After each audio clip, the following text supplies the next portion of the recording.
Alright, boys and girls, today I have a battle here against RamparbrosRy2017. That is his full Twitch name. I don't know if he wanted it to be something else. I don't know if he said he had a YouTube, but, if you do, just comment on the video. I'll add it to the video description. Anyway, so, this is just an OU match, and it looks like he's not really bringing a very OU team. But he did ask for it, so that's what I was going to do, and, yeah. We're just going to go ahead and start the match. I'm going to go ahead and lead with my Garchomp as he decides to lead with his Pizza Rolls, aka the Rotom Heat form. And, yeah, this is a pretty solid matchup for me, unless he has, like, Hidden Power Ice or something. I'm just going to go ahead and just go for those Stealth Rocks to set them up as he goes out into his Slowbro, which is probably not his Mega. Looking at his team, he's probably bringing a Mega Charizard of some kind, and he is going to go ahead and withdraw Slowbro. Which is unfortunate. I was just going for the Toxic. I figured that if he did have Ice Beam, it was kind of worth the trade to get that thing Toxic poisoned. But he's just going to double switch now into, or rather pivot into his Tapu Fini, knowing that I am Bulk Chomp, and he wanted to scout what my what my fourth move is. Basically, some from carry Toxic, the others prefer other things, basically. Anyway, so he's going to go ahead and defog away my Stealth Rocks. It's a good play and something that I was expecting. But I was still kind of worried. I was too much of a I was too scared to bring in Bisharp on that defog.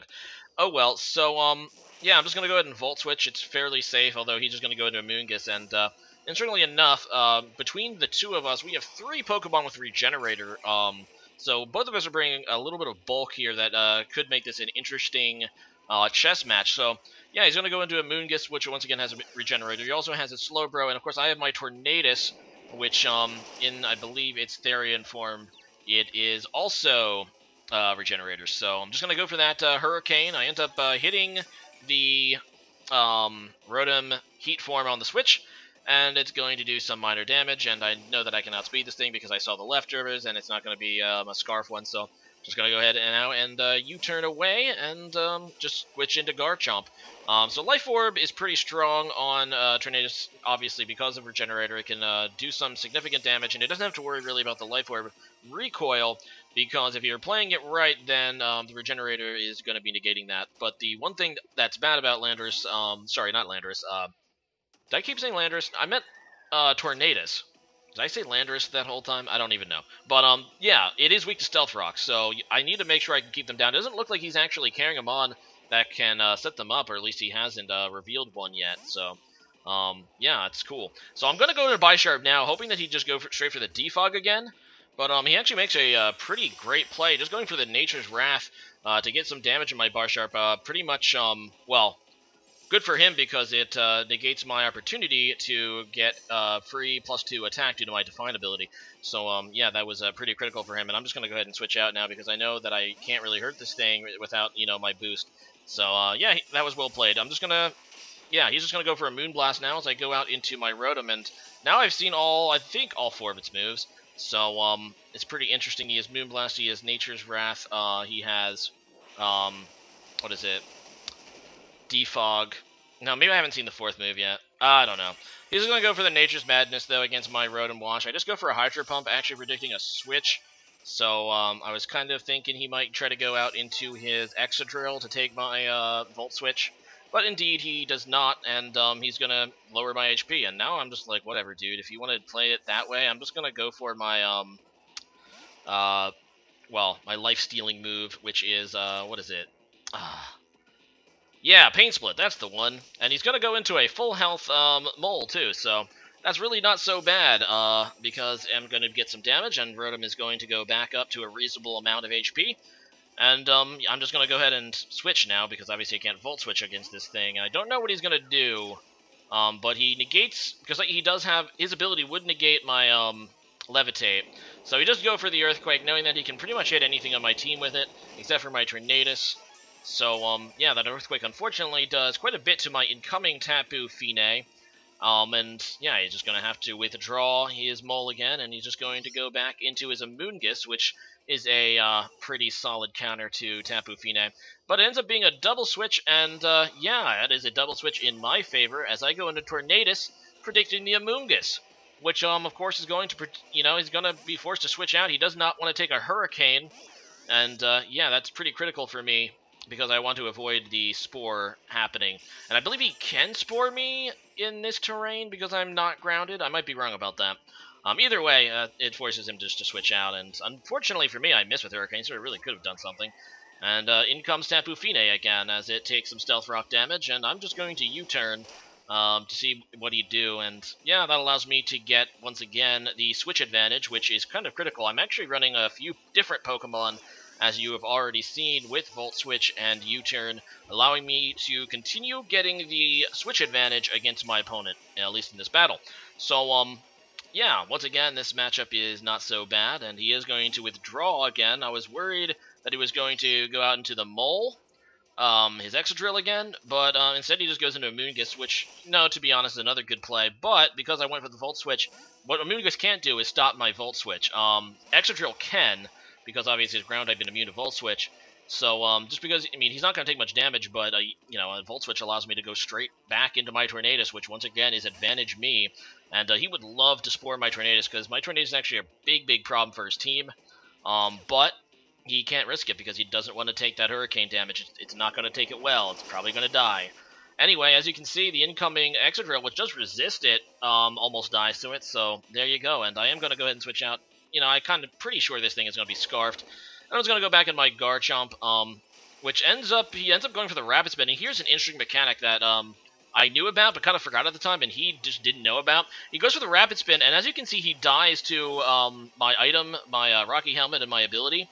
He actually did not get rid of the Stealth Rocks there, because Rapid Spin does not remove hazards until the end of the move. So if you end up dying like that during the move itself, including your own Life Orb, for example, I believe you do not get the Rapid Spin effect. So as you can see, his Tapu Fini is actually forced to waste a turn to get rid of them again. Not to mention you took additional Stealth Rock damage switching in, so that was actually pretty awesome for me. So anyway, in comes Rotom again, and like I said, it's pretty much my go-to Pokemon against this Tapu Fini. He's going to end up staying in, which is probably a misplay to take that Volt Switch. He probably, at this point, should have tried to predict... Oh, no, he can't, because his Excadrill's dead, which is huge, because now I can Volt Switch with impunity.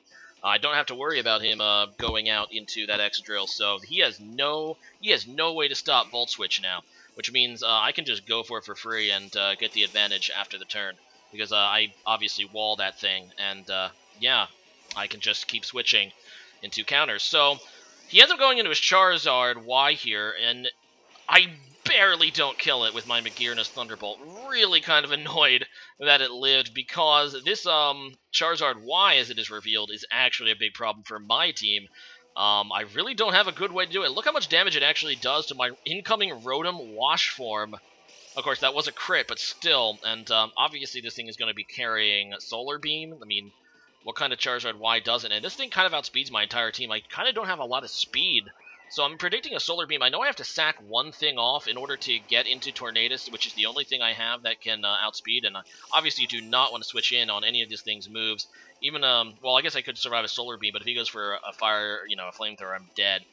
And, yeah, he is going to go ahead and Solar Beam me now, which will take out my Tapu Fini. I calculated, though, this was probably the thing I needed to keep alive the least. He doesn't have a way to set up Stealth Rocks, so I don't have to worry about really losing it as a defogger. And I pretty much need everything else to check something that's still on his team. So, yeah, I'm just going to go back into Tornadus now, and he's going to go back into his Slowbro. And, yeah, I'm just going to go for the Superpower. I have no idea what I was predicting there, to be honest. I was predicting something. Oh, you know what it was? I just wanted to kill it. That's what it was. If he stayed in with the Charizard, I just wanted to kill it, and not have to worry about missing with the Hurricane, so... That's why I did that, and now I'm just going to U-turn and go away. So he's going to try to set up his Slowbro here, which may or may not be... well, obviously he wants to set it up because he needs to get off some sort of sweep here. Right now I am maintaining advantage in this match. He needs some way to break through. So yeah, he is going to get off that Calm Mind, which is going to make Slowbro incredibly bulky. Now, Slowbro has some fantastic defensive bulk, and after a single Calm Mind, its defensive bulk is also impressive, making it one of the harder Pokemon to, get around. And Here, I probably should have went straight for the Volt Switch, but instead I decide to steal some HP as he goes for a Slack Off to heal, so that actually could have been worse for me. If he decided to get off a second Calm Mind, that might have been worse, so yeah. Now I am just going to Volt Switch, and that's going to actually not do that much, despite being super effective and stabbed, due to that already pretty good special bulk he's gotten from that Calm Mind. So I go into Bisharp, and I'm just hoping that I can wallop this thing with a knockoff. Now, obviously, Slowbro is incredibly defensively bulky, but, Bisharp has excellent, attack stat, and I know I should outspeed. It's super effective, will not, at the very least get off his leftovers, and maybe leave this thing in revenge kill, mode, but I'm just end up killing it. So, that I was hoping to either kill it, or just leave it at a point that, it's gonna nearly be dead, and I just outright kill it, so that feels pretty good. I didn't even need to Toxic it with Garchomp, which was my kind of backup plan, is if Bisharp wasn't able to get the job done, I could maybe go out into, Garchomp and Toxic it. Anyway, so he's going to Spore me here, and here he is a little bit new to Smogon rules. Apparently he was not quite aware about Sleep Claw's existence, so he's going to go ahead and Spore my Tornadus after already sporing my Bisharp, which I, was more than happy to use a Sleep Fodder at that point. So, I kind of, say, hey, dude, what are you doing?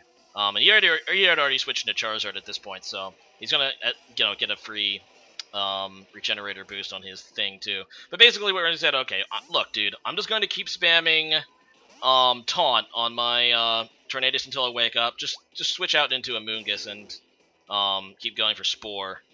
And we'll fix this, and there you go. So, he apologized. He's a little new to Smoking rules, so I'm not going to hold it against him. Yeah, so that's how we decided to resolve it. He gets a little bit of extra HP on his Amoonguss because of it, but I'm not really worried about it. Anyway, now he knows that Sleep Claws is a thing, and he can't just Spore all of my Mons. So yeah, I'm just going to go ahead and U-turn as he goes out into Rotom Wash, and I'm going to go back into Garchomp, because he switched out against it earlier. I don't think there's a whole lot he can do, but he's surprising me here with the Will-O-Wisp, which I guess I should have known. I mean, we already knew it was a bulky Rotom Heat form, so it probably was going to be carrying some sort of status. But yeah, I'm just going to take the burn, which is not great, obviously, on a Garchomp. I mean, I really actually only have one attacking move, and that's Earthquake, I think, so whatever. I'm going to go ahead and set up Stealth Rocks again. He makes a good play going back into Charizard before I was able to set them up. I was hoping to maybe trap this thing, keep it dead by not being able to switch back in, but he's going to get it in one more time, and I think he missed time. No, did he get the Drought up? Yeah, I think he did. I'm just going to Toxic Poison it. My only other attacking move is Fire Blast. I didn't want to miss. Unfortunately, this is going to allow him to kill my Garchomp, which I guess is fine. I mean, I don't really need a burned Garchomp around for anything else. No, I think he switched in at the end of his last drought, so that was actually really poor timing on his part. But yeah, he's just going to Air Slash, and that's going to kill me. But it's going to be able to get rid of this Charizard, which is pretty key, because now I don't have to worry about it, and yeah. In comes a Moongus again as I go into Rotom. That's a good double switch for him. But like I said, he still can't go for the Spore, which really hurts him because as he was telling me, his mindset was he really wanted to get the Amoonguss Spore. Sorry, not the Amoonguss. He's the Amoonguss. He wanted to get my Tornadus Spored because in his mind, and it probably is true, it's the only way he thought he could win. Because at this point, Tornadus will outspeed his entire team, and it can hit pretty much all of it really hard. He doesn't really have a way to stop my Tornadus anymore at this point. So, just going to go ahead and Volt Switch. I end up getting the burn on it, I guess just for residual damage. I don't even know. And I actually decided to go into Magearna now, hoping that he'd go for a poison move like Sludge Bomb, and he does. And here I kind of dirt pretty hard. Obviously, I'm going to go ahead and set up here with my Shift Gear. For some reason, in my mind, I mean, when he goes into Rotom Heat, I'm like, okay, it only X2 resists Steel. He actually resists all of my attacking moves I think I have on this thing. So I'm like, okay, well, I guess my best chance would just go to my Z move, because, with Magearna, Shift Gear Magearna, you just need to get one kill, and then you're off to the races. That he actually X4 resists this. I just wasn't thinking. He's a Fire Electric type. He X4 resists this, and he's actually going to be able to live because he's bulky Rotom. I don't know if I would have been able to actually kill with anything else. My other moves were, of course, Thunderbolt, which you saw earlier, and I believe I had a Fairy move. No, wait, no, my other move was Shift Gear. Yeah, so he resists Thunderbolt, too. So I don't think there was a way I could have KO'd it. Anyway, he does get an overheat off, and that is going to actually not kill me, hilariously enough, as I'm just stuck at this amount of HP, and I don't think I can actually kill him either. No, I have Aura Sphere, apparently. Shift Gear... Oh, I don't know. Oh, yeah, Shift Gear, and I guess my last move is Aura Sphere. That's the reason I didn't go for the Aura Sphere is because it wasn't stabbed, and I thought that the Z move would be faster if it was X2 resisted. That's right. I don't know if Aura Sphere would have been able to kill from his HP anyway, because he is bulky Rotom. I don't know. I probably misplayed that. But, yeah, I'm just going to go in for the Flash Cannon now. I end up killing it anyway because his Overheat wasn't able to kill. And I'm just going to get the Flash Cannon off on this. But he is going to be able to kill me back with a resisted Giga Drain. But, yeah, at this point, like I said, he has absolutely nothing for Tornadus. So I'm just going to switch on in here. And even if I miss with Hurricane, he really can't do anything. And, yeah, there's the Hurricane on the Amoonguss. And I believe his last Pokemon is this Tapu Fine? Is that right? Or did I kill it earlier? I don't remember. Yeah, it's Tapu Fine. And, yeah, I'm just going to go for the Hurricane one more time. And at that HP, it should be able to kill. So, good game there, Ramparbros. We're to battle another one soon. And, yeah, let me know if you actually do have a YouTube or something. So, today's question of the day is, what is your favorite flying type? Asking this because Tornadus is the only pure flying type. But obviously, flying is mostly a type that is used as a secondary type on something else. Usually, if it, is just a flyer, it's a normal flying, But as for me, give me Crobat or Charizard. Yeah, that would probably be it for me looking over the list of flyers in the game. So yeah, leave a comment about that, and see you guys again next time. Later.